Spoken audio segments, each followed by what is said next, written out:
أعوذ بالله من الشيطان الرجيم. بسم الله الرحمن الرحيم. الحمد لله، الصلاة والسلام على رسول الله وعلى آله وأصحابه، ثم أما بعد. السلام علیکم و رحمت الله و برکاته. برادران و خواهران و دوستداران آموزش زبان عربی، الحمدلله که ما و شما از کتاب تعلیم زبان عربی 80 درس گرفتیم و بنده حالا باشد میخواهم درس 81 را به سمع شما برادران و خواهران تقدیم و پیشنهاد بگردانم. صاحب کتاب میگوید الدرس الحادی و ثمانون، یعنی درس 81. الدرس الحادی و ثمانون، درس 81.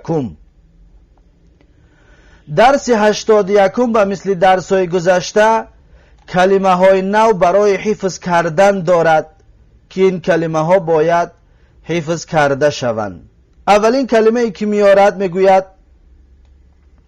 منتبهون. منتبهون یعنی زیرک و آگاه یا احترامانه، با احترام. انسان چالاک منتبهون، انسانی که بسیار زیرک است، بسیار آگاه است، بسیار چالاک است، همون را میگن منتبهون، یعنی از همه چی معلومات دارد، آگاهی دارد. منتبهون اسم فاعل هست، از باب انتبه ینتبه انتباها. انتبه ینتبه انتباها، یعنی از 22 باب صرفی از باب 11 است، از باب اجتمع یجتمع اجتماعا، زیرا که انتبه الف تش زایده است، نون و ب و ها این اصلی است. نبه از اصل کلمه نبه گرفته شدگی است. پس انتبه یعنی که آگاه شد، معلومات گرفت، زیرک شد. ینتبه آگاه می شود، معلومات می گیرد، زیرک می شود. انتباهون زیرک شدن، آگاهی پیدا کردن. پس منتبهون اسم فاعل است، به مثل مجتمعون. منتبهون چطوری که از اجتماع یجتمعو اسم فاعلش می شود مجتمعون، از انتبه ینتبهو اسم فاعلش می شود منتبهون. بعد از این میگوید احسنت. احسنت یعنی آفرین، خوب، عالی. همین طور ترجمه کنیم می شود احسنت یا آفرین، آفرین به تو، یا خوب، عالی. بعد از این میگوید زجاجون. زجاجون شیشه. زجاج شیشه را میگن، یا هر چیزی که از شیشه ساخته شدگی است. زجاجون شیشه. بعدش میگوید لوح الزجاجی. لوح الزجاجی یعنی لوح در اینجا به معنای طبق است، طبقی شیشگین. ما شما لعلی میگیم یا لگن، لگن شیشگی، لعلی شیشگی، طبق شیشگی. لوح الزجاجی طبق شیشگی.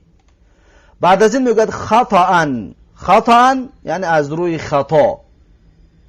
خطا، خطأ به همون توجه که ما شما میگیم خطا، این انا همون خطا است. خطأ یعنی خطا، از روی خطا. بعد از این میگوید عنف. عنف یعنی که بسختی عتاب کرد. عنف معناش بسختی عتاب کرد، یعنی سرزنش کرد، جنگش کرد. عنف جنگ کرد، سرزنش کرد، بسختی عتابش کرد. پس عنف از 22 باب صرفی از باب 8 است. عنف یعنف مصدرش می شود تعنیفون.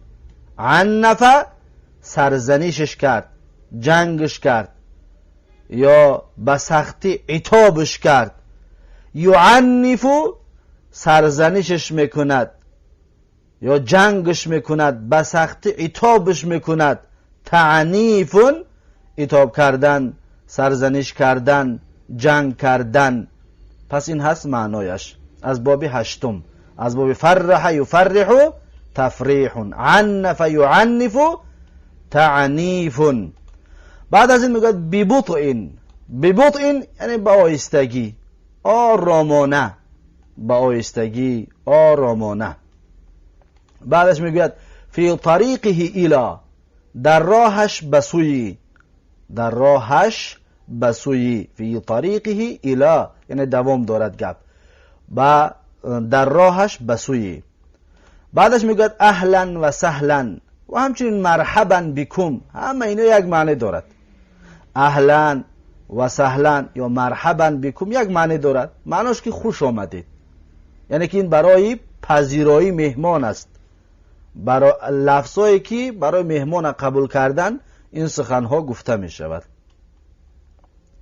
اهلا اصلا اینا معنای خاصی خودشون ندارن، اما در عموم میگیم که خوش آمدید می شود. نباشه اهلا اصل معناش این است که یعنی آمدی به خانه خودت، چطوری که در تاجیکی مهمون میگویم که خانه را خانه خودت پیندار، خانه را خانه خودت فکر کن، و مثل خانه خودت باش. پس همین اهلا انا همین است. سهلا یعنی آسان آمدی، چطوری که ما و شما میگیم که مانده نباشی، مانده نشدی، این سهلا به همین معنا است. مرحبا یعنی خوش آمدید میگویم تو را، خوش آمدید میگویم تو را. پس اهلا و سهلا مرحبا بکم همشه ما میتونیم بگیم که خوش آمدید، اهلا و سهلا خوش آمدید، مرحبا بکم خوش آمدید میگویم شما را، یا خوش آمدید شما. بعد از این میگوید بینما، بینما این زمانه کی، وقتی کی، بینما زمانه کی، وقتی کی. بعدش میگوید اذ، این اذ معناهای گوناگون دارد، از جمله اذ به معنای ایذای فجائیه میآید. اذ پس ترجمهش میکنیم که ناگهان، اگر که فجائیه باشد، یا اذ همچنین به معنای چون میآید. در صورت دیگر اذ به معنای چون که شد فجائیه نیست، چون. بعد از این میگوید غریبون، غریبون غریب بیگانه یا ناشناس، غریبون غریب و بیگانه و ناشناس. جمعش میشود غرباء یعنی ناشناس ها، غریب ها، بیگانه ها. غرباء صیغه منتهی به الف ممدوده است، از این حساب غیر منصرف است. بعد از این میگوید جانبون، جانبون یعنی یک طرفی، طرفی یا یک جانبی. بعد که ما شما میگیم جانبی یعنی در یک جانبی راه دیدمش، یا که مثلا میگوی او جانب دبی است یعنی اون طرف دبی است، جانب به معنای طرف. جمعش میشود جوانبو، جانب ها، طرف ها. جوانبو صیغه منتهی الجموع هست. بعدش میگوید لم اره، لم اره یعنی ندیدم من وی را، لم اره ندیدم من وی را. بعدش میگوید علی عجل، علی عجل یعنی با شتاب، سراسیمه، زود. علی عجل این طور ترجمه میشد، با شتاب، سراسیمه، زود. بعدش میگوید عزیزون، عزیزون ما شما با توش که عزیز میگیم، دوست داشتنی، عزیز، با احترام، عزیزون عزیز. جمعش میشود اعزاء، عزیزها، دوست داشتنی ها. اعزاء منتهی به الف ممدوده است، به الف ممدوده که خاتمه یافتگی است غیر منصرف است، تنوین را قبول نمی کند.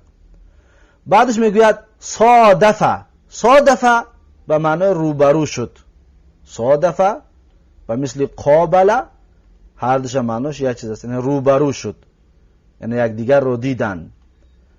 بعدش میگوید یا صادفه از 22 باب صرفی از باب نهم هست، از 22 باب صرفی باب نهم هست. صادفه فعل ماضی، فعل مضارعش میشود یصادفو، مصدرش میشود مصادفتن، و مثل قاتل یقاتل مقاتلتن. قاتل یقاتل از باب نهم بود، پس صادفه یصادفو همچنین از باب نهم است. صادفه روبرو شد، یصادفو روبرو می شود، مصادفتن روبرو شدن. بعدش میگوید تبادل. تبادل یعنی که با یکدیگر مبادله کردن. مبادله چی؟ یعنی این سخنش را وی گفت، وی گوش کرد، وی سخنش را به این گفت، این گوش کرد. همین میگن مبادله. مثلا کسی میگه السلام علیکم و میگه و علیکم السلام، مبادله کردید. تو سخنت را گفتی، سلام علیکم گوش کرد، اون جواب تا داد، تو گوشش کردی. همین میگن مبادله. یا که مثلا مبادله رأی هست، فکر هست. تو فکرات میگوی، یک از گوش میکند، اون فکراش میگوید تو گوش. با دو کس با یک دیگر سخن میگوید، همین میگن مبادله. یکش میگویدش گوش میکند، با اوش گپ میزند، ایش گوش میکند. همین معناش مبادله هست. پس تبادله مبادله کردن، با یک دیگر مبادله کرد، دو کس با یک دیگر مبادله کرد. پس تبادله از 22 باب صرفی از باب 14 است. تبادل یتبادل تبادلا و مثل تباعد یتباعد تباعدن. از 22 باب صرفی باب 14 هست. باب 14 رو خوانده بودیم که برای مشارکت بین اثنین فصاعدا بود، یعنی بین دو کس یا از زیاده از دو کس. پس تبادله یعنی گفتگو کردن دو کس بینشون یا زیاده از دو کس، 3 کس، 5 کس، 10 کس، 1000 کس در بینشون مبادله کردن. اما این صادفه باشد، این مقابله مشارکت بین دو کس است. صادفه یعنی محمد احمد دید، خلاص اینو بین دو کس است. زیرا که بابی نهم قاتل یقاتل مقاتلتن، این بین دو کس بود. بین دو کس، گاهی بین یک کس هم می آید. اما تبادله باب 14 این بین دو کس زیاده از دو کس بود. مشارکت بین دو کس و زیاده از دو کس که این را در 22 باب صرفی معناهاشون را گفته بودیم در باب 14. خب بعد از این میگوید تحیتون. تحیتون یعنی درود و سلام. تحیه یعنی سلام دادن. این تحیتون اصلا خودش مصدر هست. فعل ماضیش حی می شود. حی یحیی تحیتن. حی در اصل حی بود. پس حی از 22 باب صرفی از باب 8 است، از باب فرح است. اما این حی از اون قسم های هفتگانه که گرفته بودیم، صحیح و مضاعف و لفیف و اینها، این از لفیفی مقرون هست، زیرا که عین باب لام باب حرف علت است. حییه حییه فعل ماضیش. پس یا دویم قلب الف میشد، می نویسیم که حییه. حییه یعنی سلام داد، یا حیاک الله گفت یعنی زنده باد گفت. حییه درود فرستاد، سلام داد. یحیی سلام میدهد، درود میفرستد. حیاک الله میگوید یعنی زنده باد میگوید، زنده بدارد تو را الله میگوید. پس مصدرش حی یحیی میشود تحیتون. و مثل صلی یصلی مصدرش میشود تسلیتون. اینم به مثل همین است. حی یحیی تحیتون. بعد از این میگوید که رأیون. رأیون یعنی فکر، اندیشه. رأی یک است یعنی فکر یک است، اندیشه یک است. جمعش میشود آراءون. رأی ها، فکرها، اندیشه ها. بعدش میگوید تبادلنا الرأی. تبادلنا الرأی یعنی مبادله کردیم با یکدیگر فکرمان را، یا مبادله فکر کردیم بینمان. در بینمان مبادله فکر کردیم. فکر ما گفتم، یک از گوش کرد، او آدم فکرش مرا گفت، ما گوش کردم. یا مثلا بین 5 کس، 10 کس، 100 کس، زیرا که تبادله باب 14 بین مشارکت بین اثنین فصاعدا هست، از دو کس زیاد. از این حساب میگیم که این مبادله بین 2 کس، 5 کس، 10 کس یا 50 کس شدگی است، زیرا که از بابش میدونیم که این برای مشارکت بین اثنین فصاعدا هست.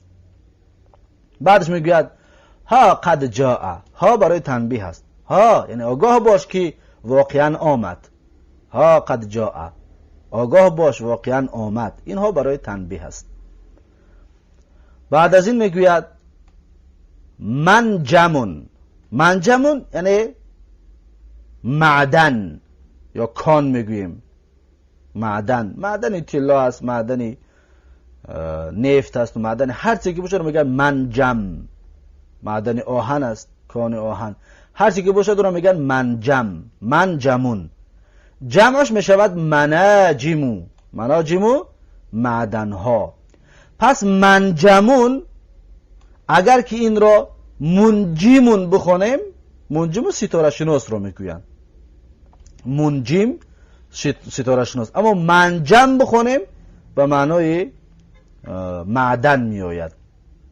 مناجم صیغه منتهی الجمود تنوین را آخرش قبول نمی کند.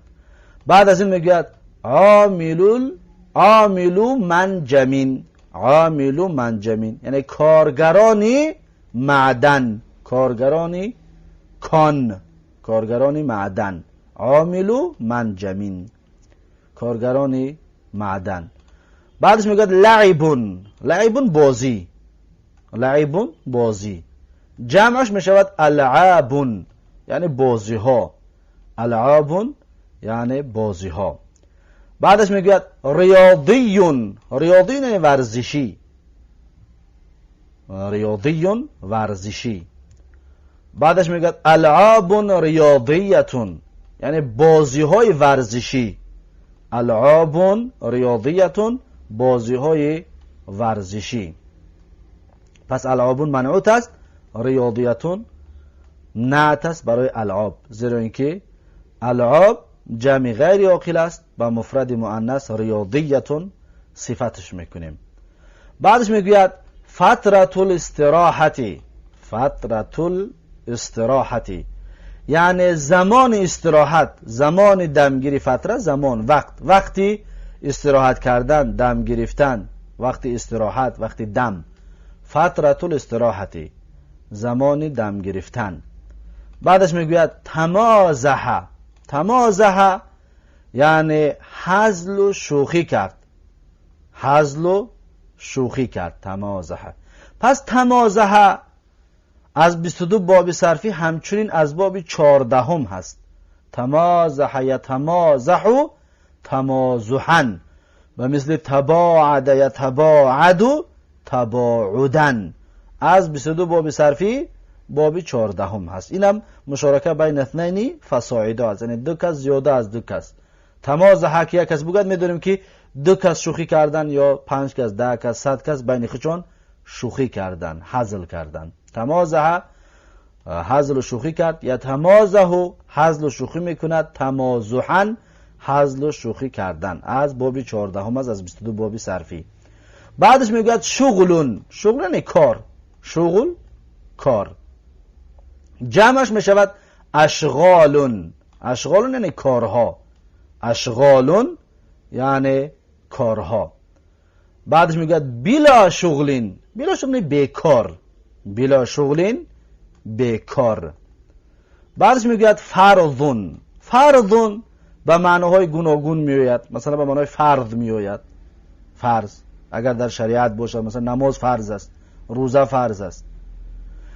و فرضون همچنین به معنای وظیفه هم میآید. مثلا وظیفه خانگی، این چیز رو میگن برای تو فرض گردونید، وظیفت گردونید. یا به معنای تمرین میآید. تمرین ها را کار کردن، تمرین های مشق های درس را، تمرین های درس کار کردن. همچنین به فرض به همین معناها میاد. پس میتونه فرضون رو بگیم تمرین یا وظیفه خانگی، یا اما در این درس به معنای وظیفه خانگی میآید. اما فرض به معنای فرضی که نماز است و روزه است و زکات است و حج است و به همین معنا میآید. فروضون یعنی فرضها. فروضون فرضها، جمع فردون. پس وظیفه ها یا تمرین ها. بعد از این میگوید العالم الاسلامی. العالم الاسلامی یعنی عالم اسلام. العالم الاسلامی یعنی عالم اسلامی، عالم اسلام. نعت و منعوت هستن اینها. پس این هست حوار و گفتگوی یا کلمه های نبی درس 81 با همین کلمه های نوی درس 81 به پایان رسید. پس میگذاریم به حوار و گفتگوی درس 81. میگوید که صاحب کتاب که فاطمه تو اصل کتاب ده فاطمه تون هست، غلط هست. یعنی که فاطمه تو را ما شما میدونیم غیر منصرف است، تنوین را آخرش قبول نمی کند. اما در اصل کتاب فاطمه تون با تنوین نوشته است. کسی اصل کتاب را دارد پس اصلاحش کند. فاطمه تو تلمیذتون نشیطتون تجلس وقت درس منتبهتن. دقت بتید، میگه فاطمه شاگردی فعال هست. تلمیذتون نشیطتون شاگردی فعال هست. تجلس وقت درسی می نشیند در وقت درس. منتبهتن در حال بودنش آگاه، با احترامانه، زیرکانه، چالاکانه میشیند. دقت دادید؟ میگوید فاطمتو، پس فاطمتو مبتدا هست، تلمیذتون خبر فاطمتو، خبر مبتدا، نشیطتون صفتی تلمیذتون. تجلسو می شود که حال بگیریم از فاطمه، حال کونه تجلسو، حال مبتدا بگیریمش، اینم جایز است. جمله فعلی در محل نصب حال فاطمه، حال مبتدا. یا میتونیم تجلسو را بعد این نکره، تلمیذتون که نکره هست، بعد این صفت دیوم بگیریم. یعنی فاطمه شاگرد است، صفت یکمش همین است که بسیار فعال است، صفت دیمش همین است که شیشتگی است. جالسون، یعنی تلمیذتون نشیطتون جالستون، این طور می شود. اما بهتر خوبتر بگیم حال است، در حال بودنش نشسته. وقت درسی در وقت درس. منتبهتن، این منتبهتن اکنون حال است. حال از چی است؟ حال از فاعل تجلسو. تجلسو فاعل دارد، تجلسو هیه یعنی فاطمه، پس انا همون هیه را حالش انامین منتبهتن هست. منتبهتن حال اعراب میشد، برای همین خاطر منصوب است. این اعراب ها را دقت بتید. پس ترجمه را دقت بتید. فاطمه تو تلمیذتون نشیطتون تجلس وقت درس منتبهتن. فاطمه شاگرد فعال هست، در حال بودنش می نشیند در وقت درس، در حال بودنش آگاهانه و احترامانه. پس وقت منصوب است به خاطر اینکه ظرف است. وقت درسی مضاف الیه. بعد از این میگوید قالت لها المعلمة امسی لما اجابت علی سؤالها. میگوید که قالت لها، گفت وی را، لها ایها برمیگرده به فاطمه، گفت فاطمه را. کی گفتک؟ المعلمة، معلمه گفت. امسی یعنی دیروز، گفت وی را معلمه دیروز. لما اجابت علی سؤالها، وقتی که جواب داد به سوال معلمه. سؤالها ایها برمیگرده به معلمه. وقت لما وقتی که، اجابت جواب داد، علی سؤالها به سوال معلمه. پس در اینجا می شود علا را ترجمه بکنیم، می شود ترجمه نکنیم. علا را برای تعدیه بگیریم، ترجمه نمیکنیم. پس میگیم جواب داد سوال معلمه را، پس علا ترجمه نشد. پس به مثل همین لها لام ترجمه نکردیم، میگیم گفت وی را یعنی فاطمه را معلمه، گفت وی را معلمه. اگر ترجمه کنیم لام رو میگیم گفت از برای فاطمه معلمه. امسی دیروز، لما اجابت علی سؤالها. قالت لها المعلمة امسی لما اجابت علی سؤالها. گفت وی را معلمه دیروز، زمانی که وقتی که جواب داد سوال معلمه را، سوالش را یعنی سوال معلمه را. معلمه چی گفت؟ گفت احسنتی یا فاطمه تو، احسنتی یا فاطمه تو، یعنی که آفرین به تو ای فاطمه، آفرین به تو ای فاطمه. بعد از این میگوید کسرت لوح الزجاج خطأ فعنفتنی امی. میگوید کسرت یعنی شکستم، کسرتو شکستم، لوح الزجاجی یعنی ترلکه شیشگی را، لگن شیشگی، طبق شیشگی را، خطأ از روی خطا یا در حال بودنم مخطئ، خطا کننده. فعنفتنی امی، پس سرزنش کرد من را مادرم، پس سخت یا بسختی عتابم کرد مادرم، سخت عتابم کرد مادرم. فعنفتنی، سخت عتاب کرد من را امی، مادرم. دقت بتید، کسر تو فعل فاعل، لوح الزجاج، لوح مفعول به کسر تو، لوح مضاف، زجاجی مضاف الیه. خطأ اعرابش چی است؟ این اعراب ها را دقت بتید، زیرا که این مسئله خواندن زبان عربی همین هست. اگر که محل هاشون بدانید و جای هاشون بدانید، پس شما درست عربی را میخوانید. خطأ در اینجا ما چند اعرابش کرده میتوانیم. مثلا یکی از اعراب هایش، خطأ را میتونیم حال بگیریم از فاعل کسرتو، شکستم من میگوید، شکستم من. خطأ، خطأ یعنی مخطئا. پس ترجمه داده به این طریق بگیم که کسرتو لوح الزجاج خطأ، شکستم من طبق شیشگین را در حال بودنم خطا کننده، یعنی خطا کردم که شکستم، حالم همین است که خطا کردم.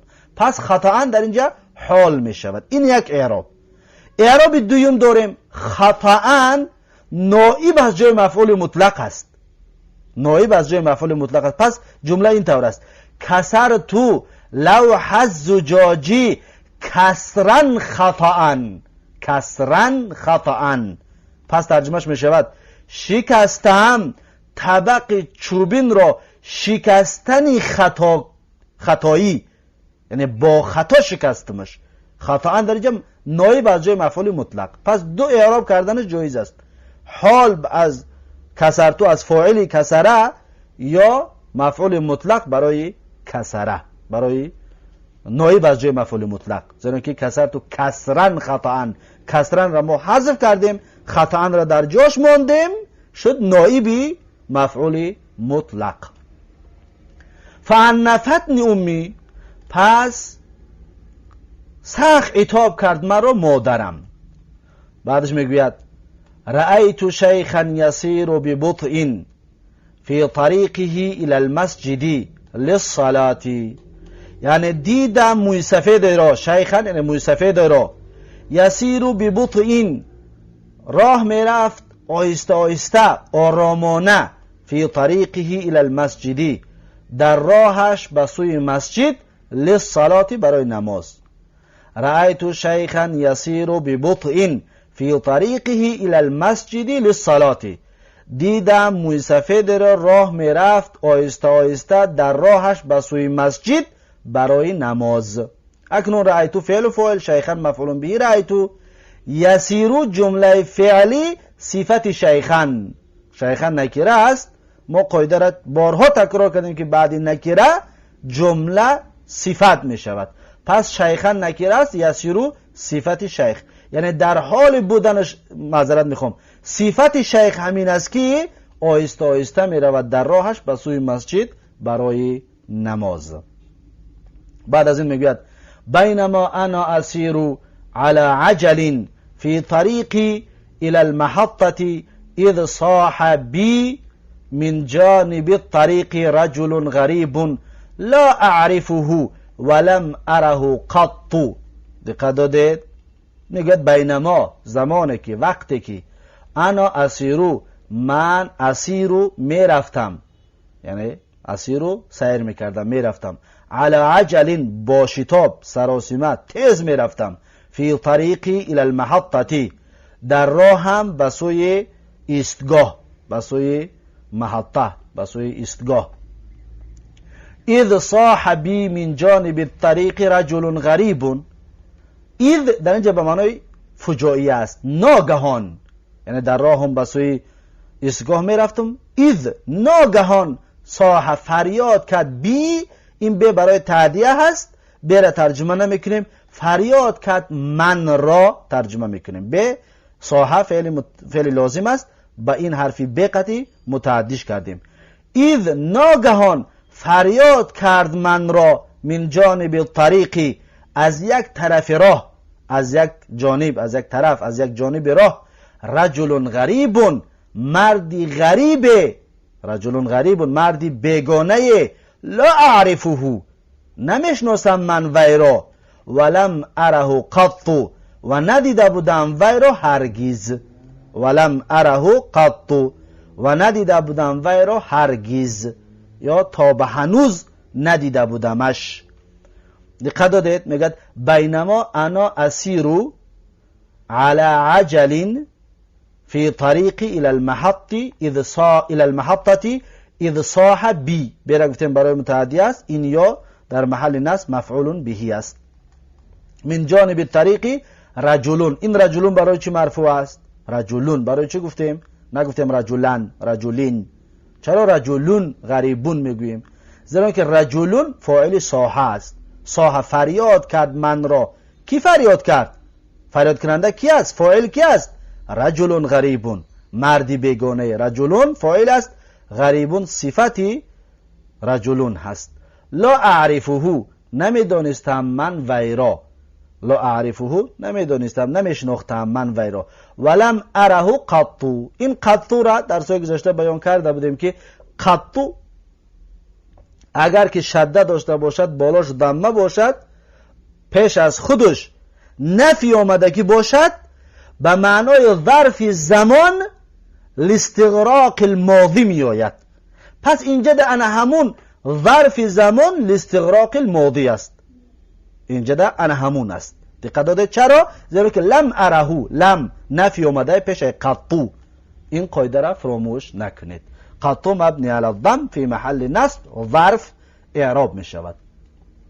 ظرف زمان، زیرا که قطو ظرف زمان لاستغراق الماضی، زمان گذشته را همش در بر میگیرد. پس ترجمهش اگر واضح کنیم میگیم ولم اره قط، یعنی من ندیده بودم اون را در حیاتم، چقدر عمر دیدم، چقدر زمانه را دیدم، من اون آدم دیدگی نبودم و ندیده بودمش.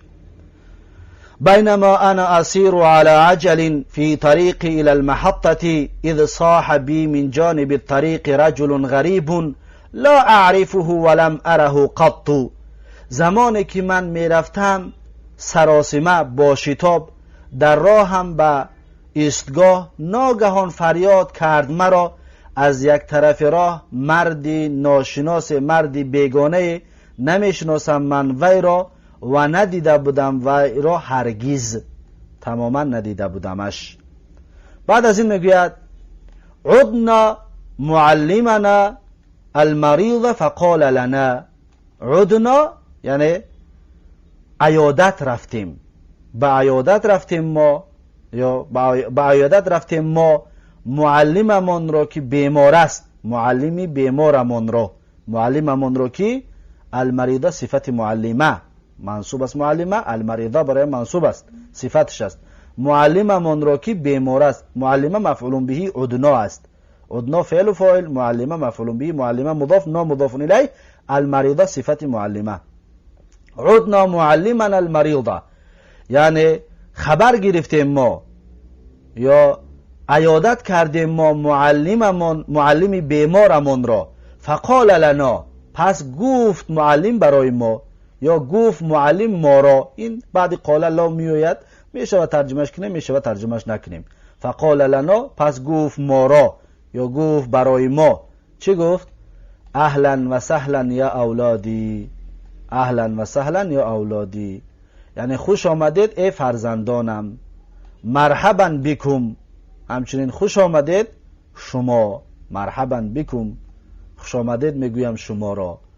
بعدش میگوید تفضلوا ادخلوا فی و صاح بزوجته، میگه گفت تفضلوا، تفضلوا مرحمت کنید، جمع شما شاگردان، تفضلوا مرحمت کنید، ادخلوا شما همه کسا، ادخلوا داخل شوید، بدرایید، و صاح بزوجته، و صاح یعنی فریاد کرد همسرش را.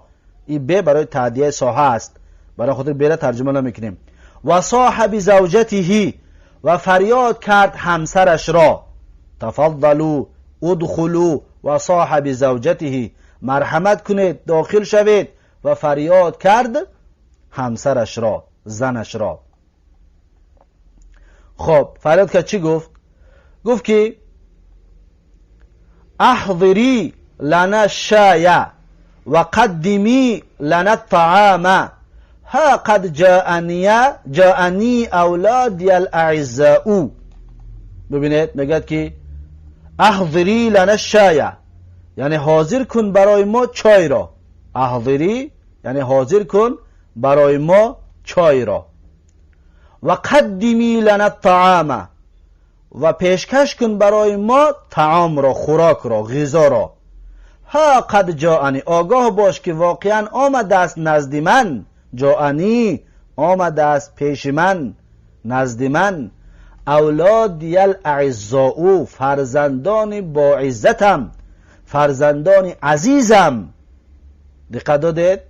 احضری فعل و فاعل، لنا جار و مجرور متعلق به احضری، الشایع مفعول به احضری. احضری لنا الشایع یعنی حاضر کن برای ما چای را. و قدمی لنا الطعام، اینم به مثل همین احضری است، فعل و فاعل. قدمی فعل، این یا فاعل، لنا جار و مجرور متعلق به قدمی، طعام مفعول به. ها قد جاءنی، ها حرف تنبیه، قد حرف تحقیق، جاءنی فعل و مفعول به. جاءنی این نونه که در اینجا هست، این نون وقایه. جاءنی آمده است نزد من اولادی الاعزاء. پس سوال همین است، اعزاء چرا مرفوع است؟ چرا اعزاء نگفتیم؟ چرا اعزائی نگفتیم؟ و میگویم الاعزاء. چرا؟ زیرا اینکه الاعزاء صفت است برای اولاد. این اولاد فاعل جاء هست، فاعل باید مرفوع باشد. پس میگیم اولادی فاعل مرفوع و علامت رفعه، نشانه مرفوع بودنش، الضمه المقدره منع من ظهورها اشتغال المحل بحرکت المناسبه. یعنی که یایی که اولادی، این یای من، یا فرزندان من، این یای متکلم، ضمیر متکلم که پیوست شد، اینجا در اعراب تقدیری میکنیم. پس الاعزاء صفت اولاد است، فرزندان من که صفت چون همین است که عزیز هستند، دوست داشتنی هستند. احضری لنا الشای و قدمی لنا الطعام ها قد جاءنی اولادی الاعزاء، یعنی حاضر کن برای ما چای را و تقدیم کن، بیار برای ما غذا را، طعام را. آگاه باش که واقعا آمده است نزد من فرزندان عزیزم.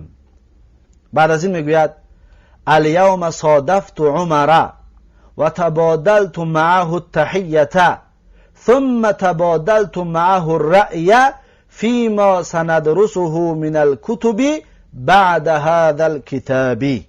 میگوید که الیوم یعنی امروز، الیوم امروز، الیوم ظرف است برای خاطر منصوب است. الیوم امروز، صادفتو، صادفتو یعنی روبرو شدم، ملاقات کردم، دیدم عمر را. صادفتو عمره، دیدم عمر را. ببین مشارکه بین دک است، من عمر را دیدم، میگد عمر من را دید. دقت دادید؟ مشارکه است بین دک است. صادفتو عمره، دیدم من عمر را، دید عمر من را. و تبادلتو، و با یکدیگر مبادله کردیم. چی را مبادله کردیم؟ و تبادلتو معه، و مبادله کردم همراهی وی التحیه، تحیه را یعنی درود و سلام را. یعنی من گفتم السلام علیکم، او گفت و علیکم السلام. دقت دادید؟ تبادلتو مبادله کردم من معه یعنی همراه عمر التحیه، سلام و درود را. ثم تبادلت معه الرأی، بعد از سلام و درود تبادلت معه الرأی یعنی مبادله کردم همراه وی فکر را. فکر را مبادله کردم، یعنی من فکر را گفتم برای او را، او گوش کرد، اون برای من فکرش را گفت، من گوش کردم. درباره چی؟ فیما، درباره چی فکر را گفتیم؟ فیما درباره اون چیزی که سندرسه بزودی میخونیم ما همون چیز را، من الکتبی همون کتاب را. اما مبهم است، مین بیانی است، برای همین ما فی ما میخونیم ما همون کتاب ها رو بعد هذا الکتابی، بعد همین کتاب، یعنی فی ما سندرسه من الکتبی، درباره همون کتابایی که بعد از این ما میخونیم، بزودی میخونیم وی را بعد هذا الکتابی، بعد این کتاب، این کتابی که خوندیم. پس اینجا جوش است که بیان کنیم که بعد این کتاب تعلیم زبان عربی ان شاء الله کتاب مبدأ القراءت به سمع شما رسانده می شود. شاید برابر این برود، ثبتای این خلاص شد، ان شاء الله کتاب مبدأ القراءت شروع میکنیم ثبت کردن، شاید کم کم از اون هم براتون تقدیم کردن بگیریم. کتاب مبدأ القراءتی که بسیار مهم و بسیار دانستنی کتاب هست. میگه الیوم صادفت عمر و تبادلت معه التحیه ثم تبادلت معه الرأی فيما سندرسه من الكتب بعد هذا الكتاب. میگه که امروز روبرو شدم با عمر، امروز ملاقات کردم عمر را و با یکدیگر و مبادله کردم همراهی وی تحیه و درود و سلام را، بعد مبادله کردم همراهی وی فکر را درباره چیزی که درباره کتاب هایی که بزودی میخونیم همون کتاب ها را بعد این کتاب. دقت دادید؟ فیما سندرسه من الکتبی، درباره من الکتبی را ترجمه میکنیم، زیرا که مینی بیانیه برای نمی ما است، این مینی بیانیه است، بیان کرده سه ما را درباره چی؟ درباره کتاب ها. پس ما مبهمه است، معناش آشکار نمیشود مگر اینکه یا مینی بیانیه قطعی بیان کنیم که چی را در نظر داریم. فی ما درباره چیز، اون چیز چی است؟ کتاب ها. سندرسه بزودی میخونیم همون کتاب ها رو بعد هذا الکتابی، بعد این کتاب.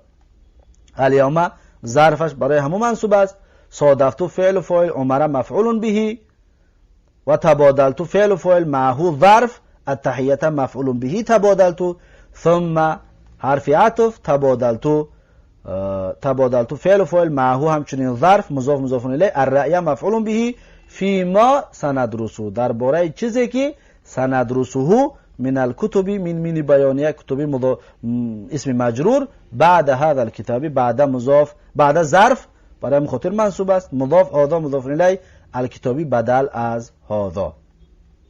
بعد از این میگوید عمال المناجم فی بلدتنا كلهم شبان و كلهم يحبون الالعاب الرياضيه لا سيما الكرة الطائرة وكرة السلة ويتبادلون النكت في فترة الاستراحة ويتمازحون.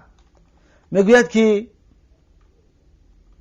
عمال المناجم یعنی کارگران معدنها، عمال المناجم یعنی کارگران معدنها، فی بلدتنا در شهر ما، کلهم همه همین کارگران معدنها، شبانون جوانها هستند، و کلهم و همون کارگران معدنها، یحبون الالعاب دوست می‌دارن بازی را، دوست می‌دارن بازی الریاضیت، بازی های ورزشی را، لا سیما الکرة الطائرة، مخصوصا اینجا در غلط است در اعرابش، بعدا بیانش میکنیم، مخصوصا کرة الطائرة یعنی بسکتبال و کرة السلة والیبال، و یتبادلون النکت و یتبادلون مبادله میکنند، یعنی همون کارگران معدن، النکت لطیفه و هزل و شوخی را، و یتبادلون النکت یعنی به یک دیگر مبادله میکنن لطیفه گویی را، اینش لطیفه میگوید و دیگرش لطیفه میگوید، یک دیگر را گوش میکنن. فی فترة الاستراحتی در زمان دمگیری، در وقت استراحت، و یتمازحون و با یک دیگر هزل و شوخی میکنن. یتمازحون چطور گفتیم که مشارکه بین اثنین فصاعدا هست، یعنی همه اون کارگرها 50 کس است 100 کس است، بین یک دیگر هزل و شوخی میکنن. اکنون دقت بتید در مسئله اعرابش عمال مبتدا هست، مضاف، المناجم مضاف الیه فی بلدتنا کلهم توکید است برای عمال. دقت دادید کلو مرفوع است، برای عمال مرفوع است، این از توابع هست، این را توکید معنوی میگویمش. شبانون خبر عمالو است، عمالو مبتدا بود، این شبانون اکنون خبرش شد. عمالو را ببین جمع است، شبانون خبر جمع اومد. و کلهم و عاطفه، کلهم عطف در جای کلهم اول. یحبونه دوست می‌دارند و کلهم یحبونه، میتونیم اینجا را کلهم را عطف بگیریم در جای کلهم اول، یا واو استئنافیه بگیریم، کلو را مبتدا، یحبون الالعاب الریاضیه خبرش بگیریم. این طورم گرفتن جایز است. یحبون فعل مضارع مرفوع علامت رفع ثبوت نون، این واو که میبینید این واو فاعل یحبون است، دوست می‌دارن همون کارگرانی معدن‌ها. چرا؟ الالعاب الریاضیه، الالعاب مفعول به، الریاضیه صفت العابه، العابه مفعول به یحبون. لا سیما الکره طائره، اینجا الکره طائره غلط است، الکره طائره غلط است. چرا؟ دقت بتید بعد از کلمه لا سیما، این را دقت بتید کلمه لا سیما، لا سیما بعد چه نگاه میکنیم اگر که معرفه باشد، اینجا را ببین معرفه است، اگر معرفه باشد دو حالت خوانده میتونیم و خلاص، دو حالت دو اعرابش کرده میتونیم اگر که معرفه باشد. اما اگر نکیره باشد سه اعرابش کرده میتوانیم، سه اعراب در ما حق داریم اگر نکیره باشد. اما اینجا معرفه است، پس چی کارش کنیم؟ دقت بتید لا لای نافیه جنس است، سیه اسم لا منصوب است، سیه برای خود اخش فتحقتی میگیم لا سیه.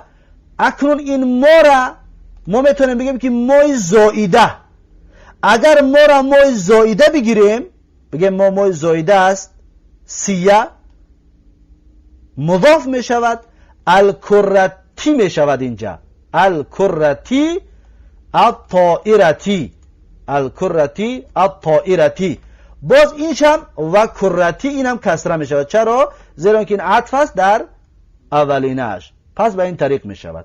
دقت دادید این عباره را سخت اهمیت دید که مسئلهش مسئله مهم است.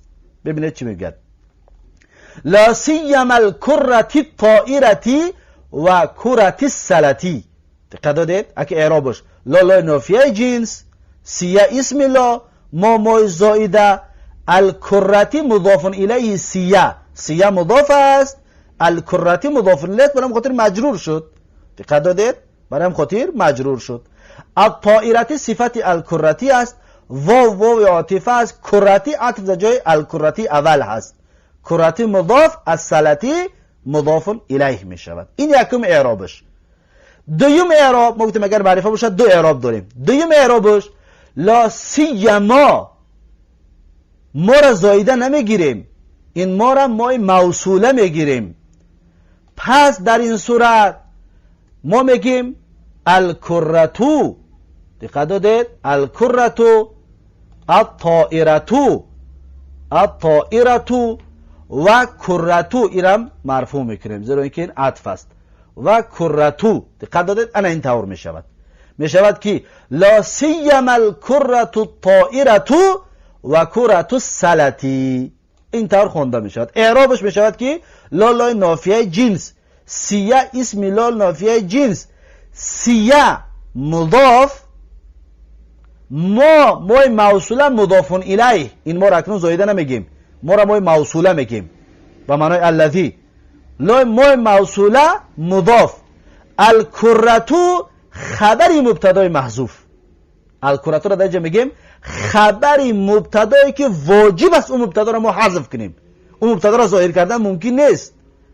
پس اصل کلام هی الکرتو طائرتو میشود، هی محذوف است، هی مبتدا محذوف است، واجب است حذفش کنیم.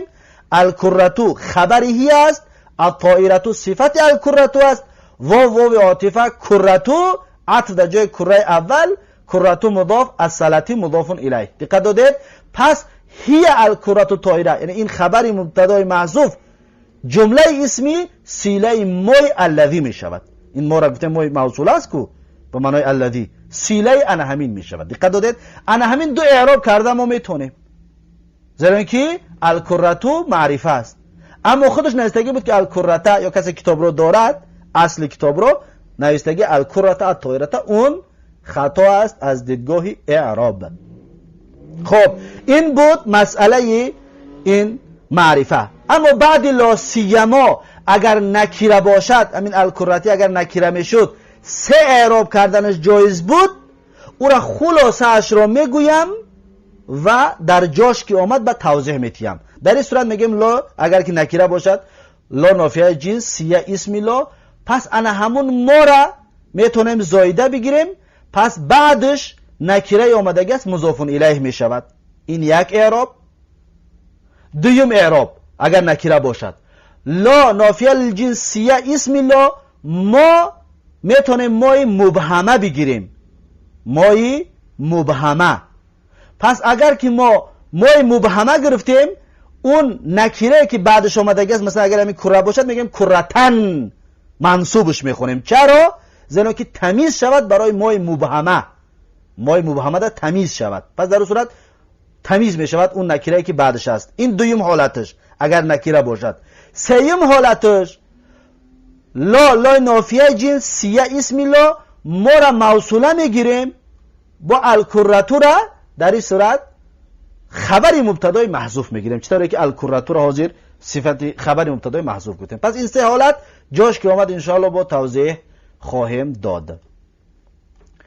لا چی میگد؟ میگد که لا سیما الکرتو. پس کتابتون اگر الکرته الطایرته باشد درستش کنید، موافق اعراب این درست است. و الکرته الطایرته را گفتن یگان عالم گفتگی نیست، اما اگر یک کس بگوید که اعرابش کنم چطورش کنم درستش بکنم، یک بعضی راه ها دارد، بعضی توطیه دارد، میتونیم بگیم که مفعول به برای فعل محذوف است، اما این سختی ها و این مشکلات لازم نیست در زبان عربی. اما اگر که یک کس بگوید طوریش کنم بشود یک اسوسو تاوش میته بالا و پایان، یا چه مفعول به برای فعل محذوفش میگیره، الکرته را الطایرته را همچنین صفتش میگیرد و کرته صلتی را عطف در جای الکرته اول میگیرد. خب و یتبادلون النکته، یتبادلون فعل فاعل، النکته مفعول به فی فتره الاستراحه و یتمازحون فعل فاعل. خب میگد که عمال المناجم فی بلدتنا كلهم شبان و كلهم يحبون الالعاب الرياضيه لا سيما الكره الطائره و كره السله و یتبادلون النکته فی فتره الاستراحه و یتمازحون. یعنی کارگران معدنها در شهر ما همه اشان جوان هستند و همه اشان دوست می‌دارند بازی های ورزشی را، مخصوصاً کرة الطائره، مخصوصاً بسکتبال و کرة السله و والیبال را. و یتبادلون فی النکته، یتبادلون النکته، و مبادله میکنند در بین خودشان لطیفه گویی را در زمان استراحت و هزل و شوخی میکنند. بعد از این میگوید لا تجلس هنا بلا شغل بل اذهب الى حجرتك واكتب فروضك او استمع الى الاذاعه العربيه لتعلم ما هو الجديد في العالم الاسلامي. میگوید که لا تجلس هنا، یعنی اینجا ننشین، نشین اینجا، هنا اینجا، بلا شغل بیکار، بیکار در اینجا ننشین، بل اذهب الى حجرتك، بلکه برو به اتاقت، به کامنتت، به خانت، واکتب فروضک، و بنویس تمرین هایت را، وظیفه های خانگیت را، او استمع، ببین فروض در اینجا به معنای تمرین وظیفه های خانگی آمد، او استمع یا گوش به انداز الى الاذاعه العربیه، به برنامه های عربی، لتعلم، چرا گوش به اندازی لام تعلیل، لتعلم تا اینکه بدانی ما هو الجدید فی العالم الاسلامی، چی نویگری هست در عالم اسلامی، ما هو الجدید، چی نویگری هست در عالم اسلام. لا تجلس، لا نافیه، تجلس فعل مضارع را آخرش جزم کرد، هنا این ظرف است، بلا شغل بیکار، بل اذهب، اذهب فعل امر است، الى حجرتک جار و مجرور، وکتب، اکتب فعل امر است، فروضه مفعول به اکتب، او استمع یا گوش بیانداز، استمع گوش بیانداز فعل امر است، الی الاذاعه با برنامه عربی. چرا؟ لتعلمه، لام تعلیل، تعلمه فعل مضارع مجزوم منصوب به ان مضمره جوازا بعد لام تعلیم. میشه بگید لتعلمه، میشه بگید لان تعلمه، انا حذف کردن یا گفتنش جایز است. لتعلمه ما هو الجدید، تا اینکه بدونید چی ما هو الجدید، چی نویگری وجود دارد فی العالم اسلامی، در عالم اسلامی. میگه لا تجلس هنا بلا شغل بل اذهب الى حجرتك واكتب فروضك او استمع الى الاذاعه العربيه لتعلم ما هو الجدید فی العالم الاسلامی. میگه ننشین اینجا بیکار، بلکه برو به اتاقت، به خانه‌ات و بنویس وظیفه های خانگیت را یا گوش بیانداز به برنامه های عربی تا اینکه بدانی چی نویگری است در عالم اسلام. پس این هست حوار و گفتگوی درس 81. با همین درس 81 به آخر رسید و درس را در اینجا به پایان میرسانم و یکایک شما را به الله تبارک و تعالی میسپارم تا درس آینده، درس 82. الله حافظ و مددگارتان. بارک الله فیکم و السلام علیکم و رحمت الله و برکاته.